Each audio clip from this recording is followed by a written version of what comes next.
देखो ये है ह्यूमन हार्ट। ये क्या है? Human heart. ह्यूमन हार्ट का इधर हम मान लेते हैं राइट आर्टियम, इधर लेफ्ट आर्टियम। इधर क्या हो जाएगा? Right ventricle, left ventricle. ठीक है जी। यहाँ पे 3 महाशिराओं के द्वारा अशुद्ध रक्त आएगा, ब्लड प्लस CO2। ध्यान दो, हाँ नहीं भी बोलो, नहीं बोलना बोल दो, नहीं बोले। हाँ, यहाँ ये दायां आलिंद है, इसको हम लोग क्या कहेंगे? आलिंद कहेंगे। ठीक है। दायां आलिंद में अशुद्ध रक्त आएगा, अशुद्ध रक्त आएगा। अशुद्ध रक्त का मतलब क्या हुआ? कि ब्लड के साथ क्या मिला हुआ रहेगा? इसी को अंग्रेजी में बोलेंगे डीऑक्सीजनेटेड ब्लड। क्या बोलेंगे? Deoxygenated blood. कोई दिक्कत? No sir. यहाँ पे राइट साइड में ट्राइकस्पिड वाल्व लगा रहता है। क्या लगा रहेगा? ट्राइकस्पिड वाल्व का संबंध किससे किससे रहा? राइट आर्टियम से राइट वेंट्रिकल, यानी दायां आलिंद से नहीं, दायां आलिंद से दायां नीलय। इसको हम लोग दायां नीलय कहेंगे। क्या कहेंगे जी? दायां नीलय कहेंगे। और उसी तरह से इसको क्या कह देंगे? बायां आलिंद कहेंगे। ऊपर वाले जो डिवाइडर हम लगाए हैं, ऊपर वाले को आलिंद और नीचे वाले को और जो दायां तरफ हम मानने हैं वो दायां आलिंद, जो दायां तरफ नीचे हो जाएगा वो जो बायां तरफ मानेंगे ऊपर वाले वो आलिंद, जो बायां तरफ नीचे मानेंगे वो क्या होगा? बायां नीला। इसमें किसी को कोई दिक्कत?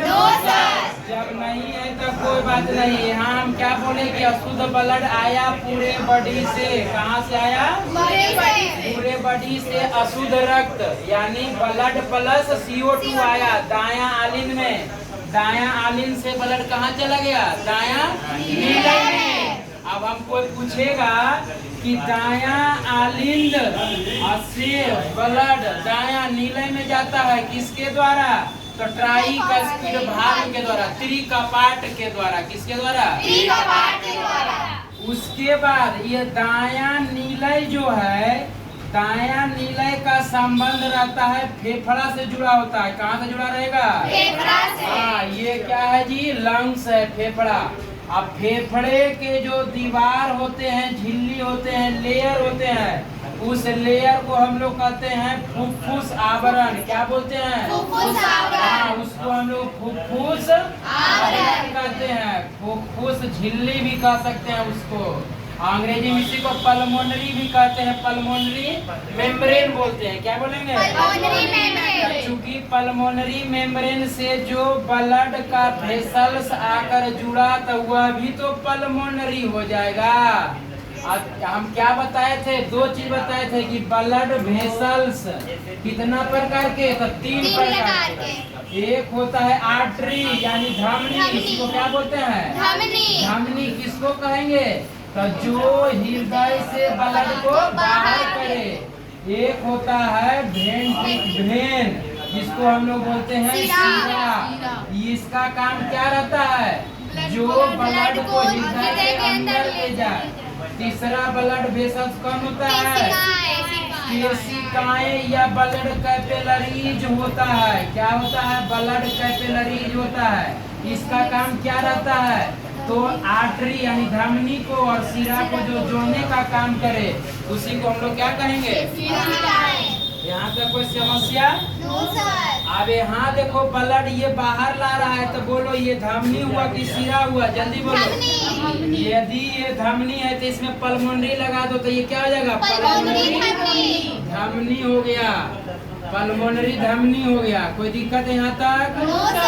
अब यहाँ पर जैसे ही लंग्स में यानी फेफड़ा में ब्लड आएगा, तो यहाँ ब्लड से माइनस हो जाएगा CO2, यानी फेफड़ा में निकल जाएगा ब्लड से कार्बन डाइऑक्साइड, और साथ साथ में ब्लड से जुड़ जाएगा ऑक्सीजन। यानी कि जब ब्लड से निकल गया कार्बन डाइऑक्साइड, तो फिर ब्लड में क्या जुड़ गया? यहाँ पे ऑक्सीजन। यही जो हम यहाँ बताए कि अशुद्ध रक्त यहीं पे आ गया। यहाँ देखो शुद्ध रक्त, शुद्ध रक्त जब बना तो यह क्या हुआ? Blood plus oxygen. क्या जुड़ गया जी? ऑक्सीजन। ब्लड में ऑक्सीजन जुड़ गया तो यही क्या हो गया? शुद्ध रक्त।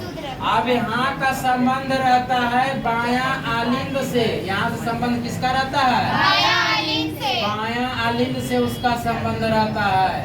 अब बायां आलिंद से जो संबंध है यानी कि यहाँ से ये रक्त ले जाएगा और ये जो रक्त ले जाएगा ये क्या जाएगा? ब्लड प्लस O2 बराबर क्या कहते हैं इसको? शुद्ध रक्त। इसको क्या कहेंगे? शुद्ध रक्त। शुद्ध रक्त कहाँ पे आ जाएगा? बायां आलिंद में। तो यहाँ पर क्या आया? Blood plus O2। यहाँ आने के बाद में यहाँ पर जो बायां आलिंद और बायां नीला यानी राइट लेफ्ट आर्टियम से लेफ्ट वेंट्रिकल का जो संबंध होता है वह डाइकस्पिड वाल्व के बाइकस्पिड वाल्व के द्वारा। किसके द्वारा? बाइकस्पिड दुई कपाट के द्वारा। वह दुई कपाट के से ब्लड यानी रक्त बायां आलिंद से बायां नीले में आ जाता है। तो यहाँ पर बायां नीले में कौन सा रक्त आया? Blood plus O2। और यहाँ से जुड़ा रहता है एरोटा। यहाँ से क्या निकलता है जी? एरोटा यानी इसी को हम लोग कहते हैं महाधमनी। देखो ब्लड बाहर निकाल रहा है तो धमनी हुआ ना। और यही पूरे बॉडी में ब्लड ले जाता है। कहाँ ले जाता है? पूरे बॉडी में। ये एरोटा बाद में और आगे जा करके दो भागों में, दो ब्रांचेज में बट जाता है। एक होता है दैहिक धमनी और एक होता है कैरोटिड धमनी। कैरोटिड धमनी का काम होता है पूरे मस्तिष्क यानी गला के ऊपर ब्लड का सप्लाई करना और दैहिक धमनी का काम होता है देह यानी पूरे बॉडी में गला के नीचे ब्लड को सप्लाई करना। समझ में आ गया? Yes sir. इसी को